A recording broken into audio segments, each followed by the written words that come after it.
अस्सलाम वालेकुम। ये हमारा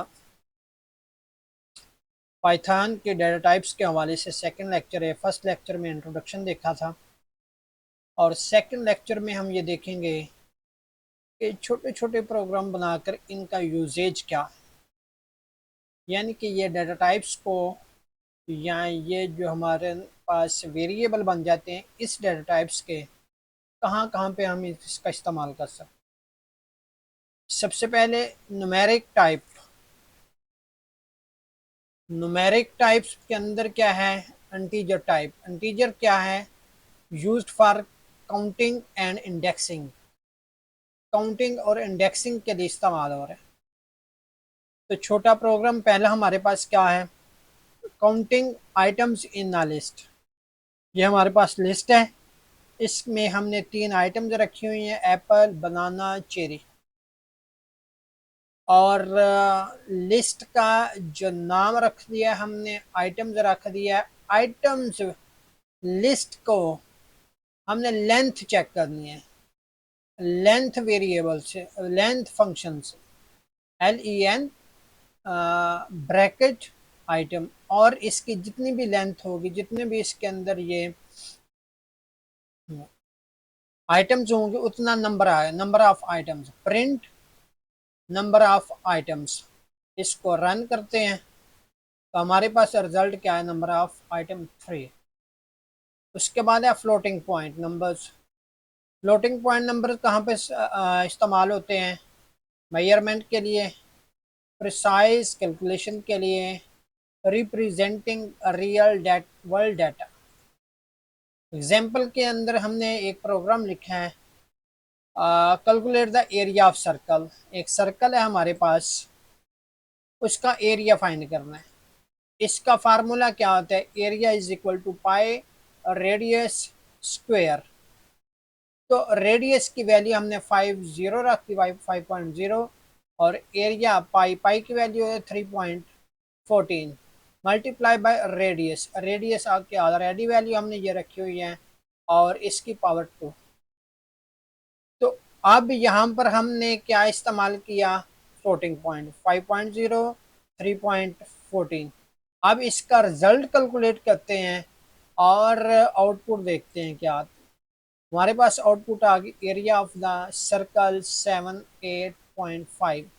मीन कि हम फ्लोटिंग पॉइंट को शारिया जहाँ पर हमारे पास आता है, इसको वहाँ पर इस्तेमाल कर।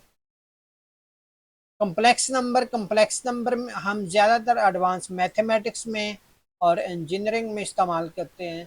तो यहाँ पर हम एक क्वाड्रेटिक इक्वेशन जो है इसको सॉल्व करते हैं। इसके लिए हमने एक लाइब्रेरी इंपोर्ट कर ली है जिसका नाम है C math.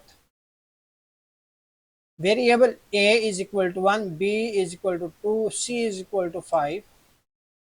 Discriminant is equal to C math dot SQRT। ये वो हमारे पास जिसको जजर कहते हैं, ये चीज वो चीज़ है। b की पावर यानी कि double asterisk 2 -4 multiply by a multiply by c।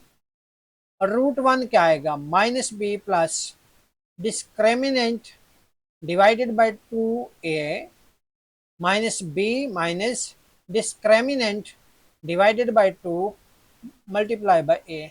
ये √2 है। अब हम इसके रूट चेक करते हैं ये किस डेटा टाइप में आते हैं। हमारे पास ये रूट्स जो है ये कम्प्लेक्स नंबर्स में आ गए हैं, जो कि हमने फर्स्ट लेक्चर में भी पढ़ा था कि इस तरीके से शेप होती है। String type. स्ट्रिंग टाइप में क्या होता है? स्ट्रिंग जो है ये टेक्स्ट की मैनिपुलेशन के लिए, डेटा की रिप्रेजेंटेशन के लिए या यूजर से इनपुट लेने के लिए इस्तेमाल होती है। तो यहाँ पर हम एक प्रोग्राम लिखेंगे जिसमें हम स्ट्रिंग को कंकैटिनेट करेंगे।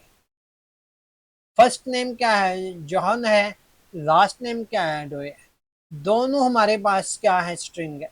अब इसको हम क्या है कंकैटिनेट करेंगे फर्स्ट नेम और ये प्लस के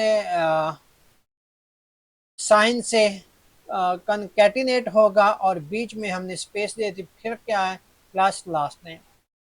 आप फुल नेम को प्रिंट करके चेक करेंगे क्या रिजल्ट आता है। हमारे पास ये रिजल्ट आएगा जोहन डोए।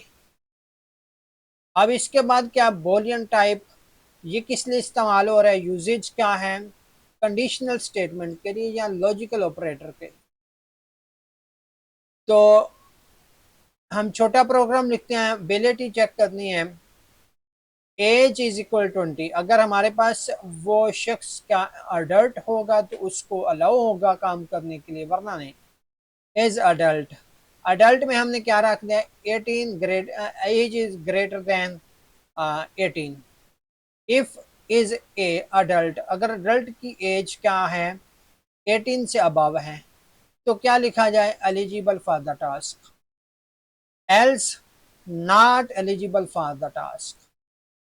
अब यहाँ पर हम बोलियन यानी कि एक कंडीशन लगा रहे हैं, तो हमारे पास क्या रिजल्ट आता है, वो एलिजिबल है क्योंकि उसकी एज क्या 20 से अबव है, या 20 है, 18 से अबव है। Sequence types list used for storing order collection of item. यहाँ पर हम एक लिस्ट को मॉडिफाई करके चेक करेंगे, ये मॉडिफिकेशन होती है। हमारे पास एक लिस्ट है जिसके में फ्रूट्स हैं, एप्पल, बनाना, चेरी, और इसमें हम अपेंड करते हैं डॉट अपेंड डेट, और इसमें हम देखते हैं अब फ्रूट में क्या क्या यानी कितने हमारे पास आइटम्स हैं। रन करते हैं प्रोग्राम को और यहाँ से 1 2 3 4 डेट भी आ गया। टपल, टपल किस लिए, स्टोरिंग द ऑर्डर इम्यूटेबल, यानी कि इसको चेंज नहीं किया जा सकता, कलेक्शन ऑफ आइटम। तो अब यहाँ पर हमारे पास एक टपल जो है इसके अंदर दो वैल्यूज हैं और इसको कोऑर्डिनेट को इस्तेमाल करते हुए हम यही दो वैल्यू एक्स और वाई को दे देंगे। पहली वैल्यू जो 10 है एक्स को और सेकेंड 20 वाई को। चेक करते हैं वाकई वैल्यू इनको साइन हो गई हैं जी, x इज इक्वल टू 10 और y is equal to 20। Arrange for I in arrange, यहाँ पर हम जनरेट करेंगे एक सीक्वेंस ऑफ नंबर्स की। तो for I in range 1 to 6 print I को प्रिंट किया जाए, ये एक सीक्वेंस 1 से लेकर 5 तक होगा। Mapping type dictionary used for the storing की वैल्यू। तो जब हम डिक्शनरी की बात करते हैं तो वहाँ पर वैल्यू जो हमारी स्टोर होती है की वैल्यू पेज में होती है।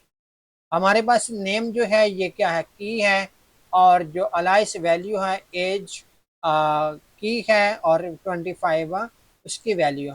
अब यहाँ पर इस प्रोग्राम में हमने एज की वैल्यू को चेंज करना, तो हमने क्या लिखा, person age, age equal to 26 लिख लिया। अब चेक करते हैं वाकई 26 है या कि 25। जब हमने इसको रन किया एज इज इक्वल 26। इसके बाद अगली डाटा टाइप हमारे पास सेट। सेट यूज होते हैं यूनिक नंबर को स्टोर करने के लिए अनऑर्डर्ड आइटम्स होती है। तो हमारे पास सेट ए है जिसमें हम 1 2 3 4 रखते हैं, और सेट बी है 3 4 5 6। अब इसके ऊपर हमने ऑपरेशन करना है इंटरसेक्शन का, तो इसके लिए हम ऑपरेटर यूज करते हैं एंड का। Set A and set B. तो अब प्रिंट करके इंटरसेक्शन को देखते हैं, वाकई हमारा ऑपरेशन सक्सेसफुल है जी।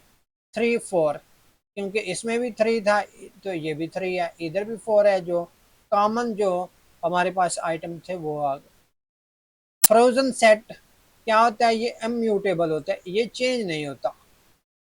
तो इसके लिए हमने क्रिएट अ फ्रोजन सेट लिखा, फ्रोजन सेट 1 2 3, और इसको हमने पहले बड़ी ब्रैकेट फिर छोटी ब्रैकेट और फिर इसको प्रिंट करवा दिया। नन डाटा टाइप, जब किसी भी वेरिएबल में कोई वैल्यू स्टोर नहीं करनी तो उसके लिए हम नन का इस्तेमाल करते हैं।